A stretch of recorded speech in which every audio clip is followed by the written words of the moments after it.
그래서 우리는 지난주에 이 요한복음 18장 1절의 말씀을 가지고 기드론 시내를 건너셨던 예수님에 대해서 잠시 한번 말씀을 나누었습니다. 주님이 기드론 시내를 건너가셨다라는 것이 무엇을 의미합니까? 그 유월절 당시 그 어린 양의 피가 흥건했던 곳이 기드론 시내였었는데, 주님이 친히 그 기드론 시내를 건너서 그 동산까지 나아가심은 이제 주님이 피 흘리셔서 우리의 사망과 우리의 저주와 우리의 실패를 하나님의 생명과 하나님의 영광과 하나님의 은혜로 바꾸어 주시겠다라는 것을 의미한다라고 말씀을 드렸습니다. 그런데 우리도 어떻게 합니까? 주님과 함께 그 기드론 시내를 건너서 주님이 우리에게 주고자 하시는 그 생명의 동산에, 빛된 동산에, 은혜의 동산에 들어가야 하는 겁니다. 근데 주님이 이처럼 우리의 모든 것을 바꿔주시는데, 이 변화를 위해서 주님이 반드시 하셔야 하는 일이 무엇입니까? 이게 주님이 우리의 모든 것을 바꾸어 주고자 하시는데, 도대체 이 바꾸어 주시기 위해서 주님이 무슨 일을 당하셔야만 합니까? 오늘 본문에 나오죠. 주님이 잡혀 가셔야 하는 겁니다. 주님이 잡혀 가셔야 하시고, 잡혀가서 그 죽임을 당하셔야지만 이 생명의 역사와 은혜의 역사가 일어나는 겁니다. 그래서 주님이 오늘 그 로마의 군병들에 의해서 잡혀가는 것은 주님의 실패와 주님의 무능을 의미하지 않습니다. 주님이 그 로마 군병들을 피해서 잘 숨었는데, 그 숨은 곳이 이제 노출되어 가지고 어쩔 수 없이 잡힌 것이 아니다라는 겁니다. 만일 주님이 그들을 피하실 것 같았으면 굳이 그 자리로 가시면 안 되는 겁니다. 왜냐하면 오늘 2절에 있는 말씀도 이렇게 이야기하죠. 유다도 그 자리를 안다라고 합니다. 유다가 뻔히 알고 있는 곳입니다. 그니 숨으실 것 같으면 그 자리가 아닌 유다가 모르는 곳에 가셔야 하는 것이 맞습니다. 그런데 주님은 그 자리로 나아가셨습니다. 거기 팩트가 무엇이냐? 세상이 주님을 잡은 것이 아니라 주님이 세상에 잡혀 주신 것입니다. 왜냐하면 말씀을 드린 것처럼 우리의 사망과 우리의 저주와 우리의 실패를 바꾸어 주시기 위해서, 그래서 주님은 그렇게 잡혀 가셨단 말입니다. 네, 세상은 이 사실을 모르죠. 세상은 이 진리를 인정하지 않습니다. 절대 인정하지 않습니다. 그럼 뭐라고 하느냐? 아니다, 우리가 잡았다, 우리가 이겼다라고 합니다. 속된 말로 우리를 보고 뭐라고 하냐면, 야, 너희가 잡혀서 끝까지 아니다라고 우기는 거는 패자의 비겁한 변명이다라고 하는 거예요. 그런데 이건 비겁한 변명이 아니죠. 주님이 패자도 아니죠. 오늘 본문에 너무 분명히 이 사실이 나타나 있습니다. 특별히 어디에 잘 나타나 있냐면 오늘 6절 말씀입니다. 6절 말씀을 보시면 예수께서 그들에게 내가 그니라 하실 때에 그들이 물러가서 땅에 엎드러지는지라. 지금 주님이 계신 곳에 유다가 그 로마의 군대와 또 대제사장들이 보낸 하인들을 이끌고 오늘 그 자리에 왔습니다. 근데 그들이 한 몇 명쯤 됐을 것 같습니까? 오늘 이 군대라는 말이 헬라어로 스페이라는 말인데, 이거는 로마의 이 보병 중대를 의미하는 단어입니다. 그래서 보병 중대가 보통 몇 명이었느냐? 한 600명 가량 되었다라고 합니다. 그래서 지금 주님과 함께한 무리는 한 10 몇 명쯤 될 거예요. 그래서 이 10 몇 명을 되기 위해서 지금 몇 명이 왔습니까? 600명이 넘는 엄청난 수가 몰려 들어왔던 거예요. 그러니까 그들은 엄청나죠. 그들은 힘이 있죠. 모이면 힘이 있지 않습니까? 그래서 그 힘으로 찍어 누르고 있는 거예요. 압도하고 있는 겁니다. 이 봐라, 이게 우리의 힘이다라고 말하면서 그들은 주님을 한번 찍어 누르려고 합니다. 주님이 말씀하시죠. 너희가 누구를 찾느냐? 나사렛 예수다. 내가 그니라. 내가 바로 너희들이 찾는 예수다라고 할 때 어떤 일이 생겼습니까? 우리 6절에서 보았던 것처럼 그들이 물러가 땅에 엎드러지게 되는 겁니다. 이게 주님의 권세고 주님의 승리가 되는 거예요. 그들은 주님을 한번 이겨보려고 그들이 주님을 무릎 꿇리기 위해서 찾아왔지만 그러나 현실은 무엇이냐? 주님의 말씀 한마디에 내동댕이 쳐지는 것이 세상이다라는 겁니다. 그러니까 주님은 힘이 없어서 능력이 없어서 오늘 그 약함 때문에 잡혀가는 것이 아니에요. 오늘 주님은 가장 압도적인 모습으로 지금 그들 앞에 서 계십니다. 우리도 오늘 이 사실을 알아야 합니다. 힘이시고 주님이 이김이시며 주님이 승리다라는 거예요.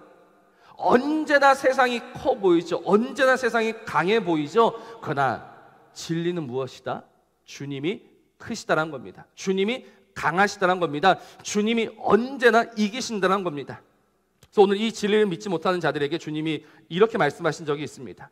우리 마태복음 26절 말씀인데요, 주님께서 베드로에게 하셨던 말씀이죠. 이렇게 말씀합니다. 너는 내가 내 아버지께 구하여 지금 12군단 더 되는 천사를 보내시게 할 수 없는 줄로 아느냐라고 했습니다. 그래서 군단이란 단어는 군단. 이 군단이란 말은 이제 레기온인데 그 몇 명쯤 될 것 같습니까? 여기 말하는 이제 군단은 한 6천 명쯤 된다라고 합니다. 근데 12군단이죠. 그럼 몇 명입니까? 7만 2천입니다. 그러니까 그들은 한 600명이 우르르 몰려왔는데 하나님이 하나님의 권세로 동원하신 천사가 7만 2천보다도 훨씬 더 크다라는 겁니다. 우리는 오늘 이 사실을 믿어야 합니다. 우리는 여전히 이 세상에 주눅들어서 살아가는 것이 아니라 언제나 세상보다 크시며 세상을 이기시는 하나님이 나의 하나님이시며 그 하나님이 그 이김을 누구에게 주신다?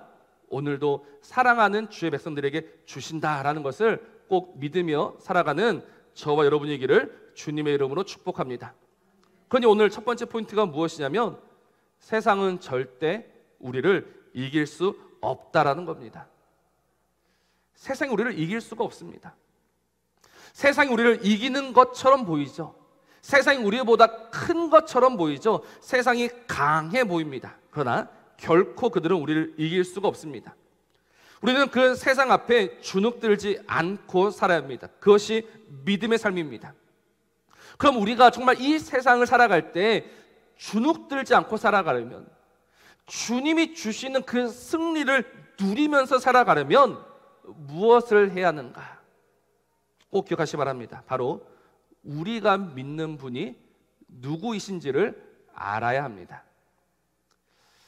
우리가 이 이김의 비밀은 다른 것에 있는 것이 아니라 정말 저와 여러분이 믿는 하나님이 누구이신지를 다시 한번 생각해야 하는 겁니다. 우리가 오늘도 세상에 지는 이유는 분명합니다. 바로 주님이 누구신지를 모르기 때문입니다. 우리 주님이 얼마나 크시며 주님이 얼마나 강하시며 주님이 얼마나 능력의 하나님이신지를 우리는 모르는 거예요. 그래서 오늘 무엇을 하고 있느냐? 그 주님을 몰라서 오늘 베드로처럼 오늘도 우리의 칼집에서 우리의 칼을 뽑아 들며 살아가고 있다는 겁니다. 저 오늘 베드로 이야기를 잠시 하고 싶습니다. 베드로가 누구입니까? 베드로는 그 주님의 수제자이지 않습니까? 지금 자신들의 눈앞에 몇 개의 칼이 드리워져 있는가? 600개의 칼이 드리워져 있습니다. 그 600개의 칼이 드리워져 있는 그 상황 속에서 만일 여러분들이라면 어떻게 하시겠습니까? 정말 자신 있게 내가 가지고 있는 이 얼마 안 되는 칼 한 자루를 빼어들 수 있으십니까? 이 얼마 안 되는 칼 한 자루를 빼어들고 그 600개의 칼과 한번 맞서 보실 수 있습니까? 우리는 칼을 뺄 엄두도 내지 못할 것입니다. 이거 뺐다가 내가 칼 맞으면 어떡하느냐? 우리는 도망치기에 바쁩니다. 근데 베드로는 달라요. 베드로는 지금 그 앞에 서는 겁니다. 그러니까 예수님의 수제자인 베드로는 오늘 그 600명의 군사들 앞에 서서 주님을 지켜 보려고 하고 있다는 겁니다. 그래서 우리는 그 베드로를 인정하죠. 그 베드로를 칭찬합니다. 아, 베드로야말로 믿음의 사람이다라고 우리는 이야기들을 합니다. 그러나 우리 주님도 그러실까요? 우리 주님도 베드로를 보시면서 야, 베드로야, 너 정말 고맙다. 네가 나를 위해서 그 칼집에서 칼을 뽑아주니 야, 나는 정말 감동받았다. 네가 그렇게까지 나를 지켜줄 줄 몰랐다라고 주님이 그를 칭찬하실 것 같습니까? 주님은 그를 칭찬하시지 않으셨습니다. 오늘 11절 말씀 보십시오. 뭐라고 말씀하십니까? 예수께서 베드로더러 이르시되 칼을 칼집에 꽂으라. 아버지께서 주신 잔을 내가 마시지 아니하겠느냐라고 말씀하고 계시는 거예요. 보십시오. 제가 지금까지 말씀을 드렸던 게 이거예요. 주님이 그 로마의 군사들의 잡혀가심은 아버지의 뜻입니다. 아버지께서 허락하신 일입니다. 그래서 주님이 잡혀가셔야 돼요. 잡혀가셔서 죽임을 당하셔야 돼요. 그래야지만 우리의 이 모든 삶이 달라집니다. 그래서 주님이 그 권세가 있으심에도 불구하고 잡혀가고 계신단 말입니다. 근데 주님의 그 일을 누가 방해하고 있느냐? 베드로가 방해하고 있는 겁니다. 우리가 보기에는 베드로가 주님을 지켜주는 것 같지만 그러나 베드로는 주님을 방해하고 있는 겁니다. 이미 이런 일이 한번 있었지 않습니까? 우리 마태복음 16절 말씀을 보면 주님이 베드로에게 뭐라 하셨습니까? 너는 사탄의 하수인이다라고 하십니다. 너희가 지금 사람의 일을 생각해서 하나님의 일을 막아선다라고 지금 이야기하고 계시는 거예요. 그래서 그 베드로가 우리가 보기에는 대단한 것 같지만 베드로는 사탄의 하수인 그것밖에 되지 않는 겁니다. 하나님의 일을 막아서고 있는 겁니다. 그래서 그렇게 혼났음에도 불구하고 지금 이 주님의 마지막 그 순간까지 그는 사탄 노릇을 하고 있는 겁니다. 이게 하나님의 평가입니다. 우리 생각과 우리 기준과는 너무나 다르지 않습니까? 우리가 생각하기에는 분명 베드로는 엄청난 믿음의 사람인데 절대 아니다란 겁니다. 그러니까 우리가 오늘날 하나님을 안다라고 했을 때 우리가 정말 하나님을 아는 것이 맞느냐? 정말 내가 하나님을 제대로 알고 제대로 믿고 있는 것이 맞느냐? 오늘 우리가 하나님이 주시는 승리를 누리기 위해서는 무엇보다도 하나님을 제대로 알아야 하는데 우리가 정말 하나님을 아는 것이 맞다라고 여러분들 자신 있게 말하실 수 있습니까? 우리의 인생이 꼬이고 인생이 막히고 인생이 답답할 때 그러나 나는 하나님을 알므로 말미암아 그 하나님을 신뢰함으로 말미암아 꼬이면 꼬이는 대로 막히면 막히는 대로 답답하면 답답한 대로 하나님을 노래할 수 있는가? 우리 욥기 23장 10절 말씀을 보면 욥이 이렇게 말하는 것이 있습니다. 그러나 내가 가는 길을 그가 아시나니 그가 나를 단련하신 후에는 내가 순금같이 되어 나오리라. 제가 지난번에 말씀을 드린 적이 있는데요. 이거는 욥의 믿음의 고백이 아니다라고 말씀을 드렸습니다. 이건 욥의 탄식입니다. 그 앞에 8절과 9절 보면 이런 말씀이 있어요. 그런데 내가 앞으로 가도 그가 아니 계시고 뒤로 가도 보이지 아니하며 9절 그가 왼쪽에서 일하시나 내가 만날 수 없고 그가 오른쪽으로 돌이키시나 배울 수 없구나. 내가 하나님을 만날 수 없구나. 하나님이 나를 한 번만 만나주시면 내가 얼마나 정직한지 내가 얼마나 의로운지 알 수 있는데 그 하나님을 만날 수 없구나라는 것이 23장 10절의 고백이었습니다. 그래서 새 번역을 한번 보시면 정확히 번역을 하고 있습니다. 하나님은 내가 발 한 번 옮기는 것을 다 알고 계실 터이니 나를 시험해 보시면 내게 흠이 없다는 것을 아실 수 있으련만이라는 겁니다. 그러니까 욥이 답답한 거예요. 욥이 하나님을 안다라고 생각했습니다. 욥이 하나님을 믿는다라고 생각했습니다. 그래서 참았습니다. 그래서 견뎠습니다. 참고 견뎠는데 그래도 그 마음속에서 켜켜이 쌓여 올라오는 그 답답함을 어떻게 할 수가 없는 거예요. 그래서 하나님을 찾고 하나님을 부릅니다. 근데 찾아도 만날 수 없고 불러도 응답하지 않으십니다. 그래서 하나님 나를 한 번만 만나주시면 나를 한 번만 보시면 내가 얼마나 순금같이 정결한 사람인지 아실 수 있을 겁니다 라고 탄식하고 있는 겁니다. 그래서 사실 오늘 우리의 삶은요 그 욥과 똑같습니다. 우리의 삶을 돌아보면요 이해 안 되는 일이 많고요 해석이 안 되는 일들이 훨씬 더 많습니다. 이해가 안 되고 해석이 안 됩니다. 이해가 안 되고 해석이 안 되니 우리는 하나님을 찾죠. 근데 하나님을 찾고 하나님을 불러보지만 하나님이 응답해 주십니까? 하나님이 그래 어려웠지 힘들었지 그렇게 우리를 보듬어 주십니까? 때로는 우리를 너무 방치해 두고 계시지는 않는가? 그래서 하나님이 나를 잊으신 것은 아닌가? 하나님이 나를 버리신 것은 아닌가? 그러다 한 걸음 더 나아가서 하나님이 안 계신 것은 아닌가? 그렇게 오늘 우리의 믿음은 흔들리고 있단 말입니다. 그래서 그 흔들림 속에서 우리가 알 수 있는 최선의 선택이 무엇이냐? 우리의 칼집에서 칼을 뽑는 겁니다. 하나님이 안 하시니 나라도 뽑아야 되겠다. 내가 가진 건 얼마 안 되지만 그러나 이거라도 내가 뽑지 않으면 안 되겠다 싶어서 우리는 오늘도 서슴없이 칼을 뽑아 들고 있는 겁니다. 근데 오늘 그 칼을 뽑는 것이 믿음입니까? 정말 그렇게 우리의 온 힘을 다해서 칼을 뽑아드는 것이 믿음이다라고 오늘 우리는 말할 수 있습니까? 그렇지 않습니다. 믿음은 무엇보다도 하나님을 아는 것입니다. 정말 믿음은 하나님을 아는 겁니다. 그 하나님을 알아야지만 지금 이 모든 일이 하나님의 뜻 아래에서 이루어지고 있음을 인정하게 되고 우리의 칼을 다시 칼집에 꽂을 수 있는 겁니다. 근데 이 하나님을 모르니 우리는 오늘도 엉뚱한 짓을 하고 있고 또다시 사탄의 종로로 타면서 살아가고 있는 겁니다.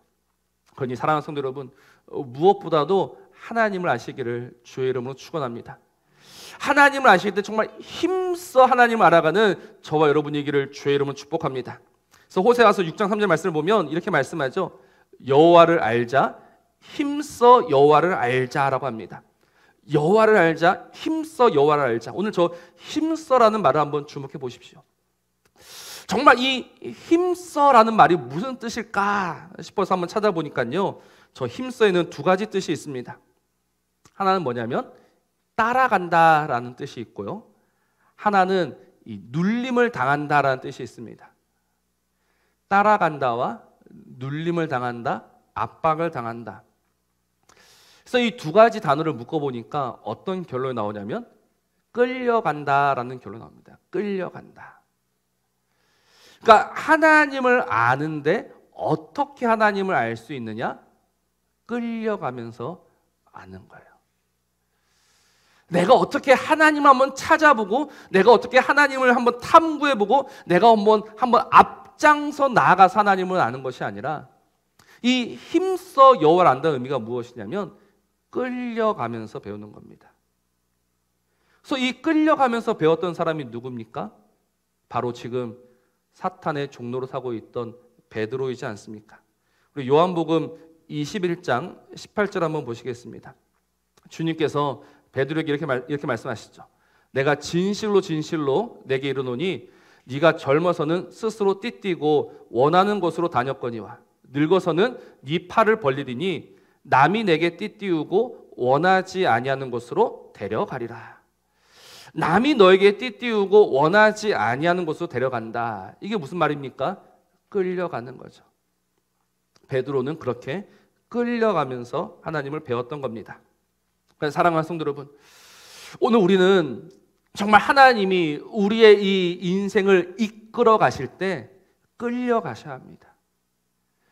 정말 이렇게 끌려가면 이게 망하는 길 같고 이게 끝나는 것 같고 이게 정말 속은 것처럼 보이나 그러나 끌려가셔야 하는 겁니다. 그래서 야고보서 5장 13절 말씀을 보면 이렇게 말씀합니다. 뭐라고 말씀하냐면 고난당하는 자가 있느냐? 그는 뭐하라고 합니까? 기도하라라고 합니다. 왜 기도하라고 하겠습니까? 무엇인가 한번 바꾸기 위한 기도가 아닙니다. 고난당하는 자가 기도해야 되는 이유는 하나님을 알아가기 위해서입니다. 오늘 나에게 이 고난을 주시어서 이 고난 속에서 나를 이끌어 가시는 하나님이 누구이신지를 알려면 뭐 해야 한다? 기도해야 된다는 거예요. 그래서 기도하면서 끌려가는 그 사람이 누구를 알게 됩니까? 하나님을 알게 되고 하나님을 알게 되니 그 하나님이 이김이시오 그 하나님이 승리이심을 알게 돼서 내가 끌려가는 것이 아니구나. 내가 오늘도 무너지는 것이 아니구나. 내가 오늘도 쓰러지는 것이 아니구나. 오히려 내가 그 하나님으로 인하여서 다시금 일어나고 있고 승리하고 있고 내가 저 높은 곳에 이르게 된다는 것을 우리가 비로소 알 수 있단 말입니다. 그러니 오늘 우리의 이 모든 상황 속에서, 우리의 이 힘겨움 속에서 하나님 우리를 이끌어 가실 때, 하나님 왜 이 아픔입니까? 왜 이 어려움입니까? 라고 탄식하는 것이 아니라 오히려 그 속에서 우리는 하나님을 배워가야 하는 겁니다. 그래서 지금은요, 하나님을 배워가기가 너무나 좋은 때입니다. 코로나이지 않습니까? 힘든 때이지 않습니까? 그래서 지금 무엇 하나 쉴 만한 것이 없습니다. 무엇 하나 우리에게 힘이 되는 것이 없습니다. 얼마 전 뉴스를 보니까 점점 문 닫는 학교가 많아지고 있다고 합니다. 다 보셨죠? 그러면 학교가 문을 닫고 학교가 사라지면 교회는 어떨 것 같습니까? 교회는 문을 안 닫을 것 같습니까? 죄송한 말씀이지만 문 닫는 교회가 훨씬 더 많습니다. 그리고 앞으로 문 닫을 교회도 더 많습니다. 그런데 사림교회는 모두가 문을 닫고 있는 이 상황에서 다시 한번 문을 크게 열었습니다. 두려움이 있습니다. 걱정이 있습니다. 죄송한 말씀이지만 제가 늘 드리는 말씀이지 않습니까? 이 목사가 믿음이 좋아야 되는데 제가 보면 우리 교회 성도님들 믿음이 훨씬 더 좋습니다. 저는 맨날 걱정하고 있거든요. 저는 맨날 근심하고 있거든요. 근데 이 걱정하고 근심하면서 또 하나님을 배워가는 거예요. 그래서 지난 시간 하나님이 어떻게 인도하셨는가? 정말 하나님이 놀랍도록 인도해 주셨습니다. 참 이 시대가 너무 빨리 변한다는 게 저희가 2021년 그때 이제 페인트 칠도 하고 막 공사도 하고 했었거든요. 근데 지금은 못해요. 지금 하려고 같으면. 오늘도 그 우리 교회를 디자인해 주신 분이 와 계시는데 모든 그 인건비를 제외하고 자재비만 50% 이상 올랐습니다. 자재비만 올랐습니까? 금리는 어떻습니까? 그러니까 정말 막차 중에 막차를 탄 거예요. 그게 하나님의 은혜였습니다. 그래서 정말 이 믿음 가지고 하나님이 앞으로도 이렇게 해주실 거다라고 믿으면서 살면 되는데 믿음이 없는 거예요. 믿음이 없어서 오늘도 근심하고 있습니다. 걱정하고 있습니다. 칼을 뽑아야 되나 말아야 되나라고 오늘도 수없이 고민하고 있습니다. 그러나 하나님이 주신 은혜가 무엇이냐면 그 힘들고 어려울 때마다 다시금 하나님을 생각하면서 그래요. 하나님이 시작하셨으니 하나님이 마치실 줄로 믿습니다. 오늘 그렇게 하나님 손에 한번 끌려가 보겠습니다. 그래서 하나님의 손에 끌려가다 보니 세상이 보기에는 망했다라고 할 수도 있지만 그러나 그 망함이 우리의 망함이 아닌 겁니다. 믿으십니까?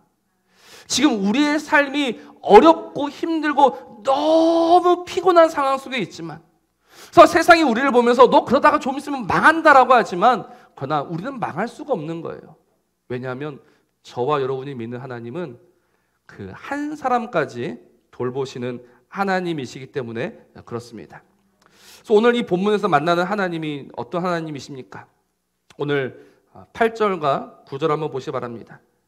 8절 9절 말씀.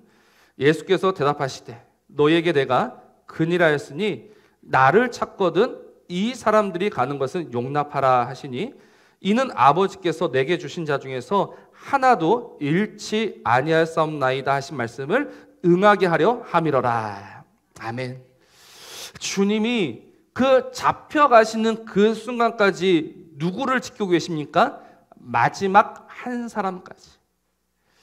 여기에 있는 이 한 사람쯤은 아니라 그 한 사람까지 지키시고 돌보시는 분이 누구십니까? 저와 여러분이 믿는 하나님입니다. 그래서 그 잃은 양 한 마리를 위해서 온 산을 헤매고 다니시는 분이 저와 여러분이 믿는 하나님이란 말입니다. 그러니 그 하나님이 나를 모르시겠습니까? 그 하나님이 나를 보시면서 그래 미안하다 내가 너를 깜빡했다라고 하시겠습니까? 결코 그렇지 않은 거예요. 이사야서 49장 말씀을 보십시오. 여인이 그 젖먹는 자식을 잊을지라도 나는 너를 잊지 않겠다라고 말씀하시는 분이 우리 하나님이십니다. 그러니 우리는 오늘 이 믿음으로 살아가는 거예요. 그 하나님을 신뢰함으로 살아가는 거예요. 또다시 내 칼집에 있는 칼을 의지하면서 살아가고 싶다 하더라도 그러나 그것을 포기하고 오늘 하나님의 손을 부여잡고 살아가는 것이 믿음의 삶입니다. 오늘 이 믿음으로 다시금 우리에게 주어진 이 삶을 살아내는 저와 여러분이기를 주님의 이름으로 축복합니다. 그렇게 우리 주님의 손을 잡고 살아가다 보면 주님이 크신 하나님이시요, 주님이 강하신 하나님이시요, 주님이 위로와 은혜와 사랑과 복과 긍휼을 베푸시는 하나님이신 줄을 알게 되는 겁니다.